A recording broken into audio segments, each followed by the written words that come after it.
भारत के पड़ोसी देश नेपाल में आम चुनाव के नतीजे सामने आ रहे हैं।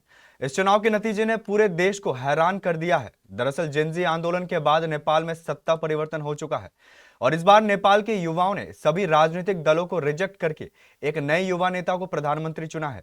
ऐसे में बड़ा सवाल यह है कि नेपाल में कौन बनने जा रहा है अगला प्रधानमंत्री और चुनावी नतीजे में किस पार्टी को अब तक सबसे ज्यादा बढ़त मिली है। इस खबर से जुड़ी पूरी जानकारी देखिए इस खास रिपोर्ट में।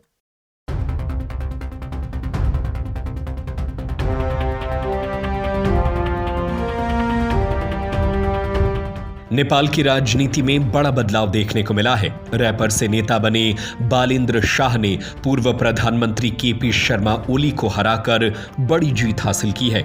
बालेन्द्र शाह राष्ट्रीय स्वतंत्र पार्टी के प्रधानमंत्री पद के उम्मीदवार हैं। उन्होंने पूर्वी नेपाल के कोशी प्रांत की झापा 5 सीट से लगभग 50,000 वोटों के बड़े अंतर से जीत दर्ज की। 35 साल के बालेन्द्र शाह ने 68,348 वोट, जबकि 74 साल के केपी शर्मा ओली ने 18,734 वोट हासिल किए।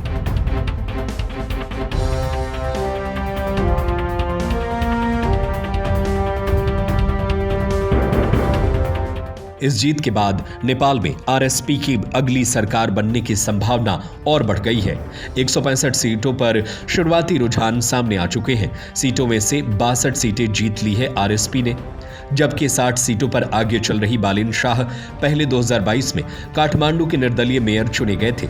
युवाओं के बीच उनकी काफी लोकप्रियता है और उन्हें पारंपरिक राजनीतिक दलों से अलग नई राजनीति का चेहरा माना जाता है।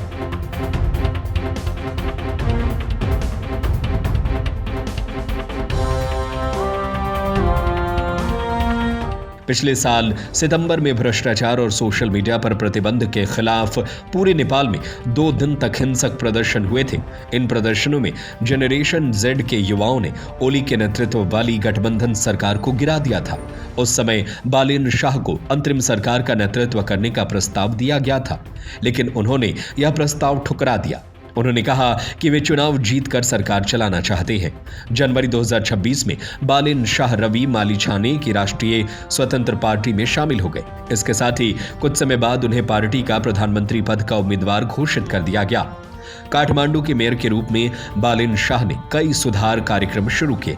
शहर की सफाई, कचरा प्रबंधन और शहरी विकास के कामों के कारण उन्हें काफी सराहना मिली और इसका फायदा नेपाल के आम चुनाव में भी देखने को मिला और बालेन्द्र शाह की पार्टी बड़ी जीत की ओर आगे बढ़ रही है। इस खबर पर आपकी क्या राय है? हमें अपनी राय नीचे कमेंट बॉक्स में जरूर बताएं।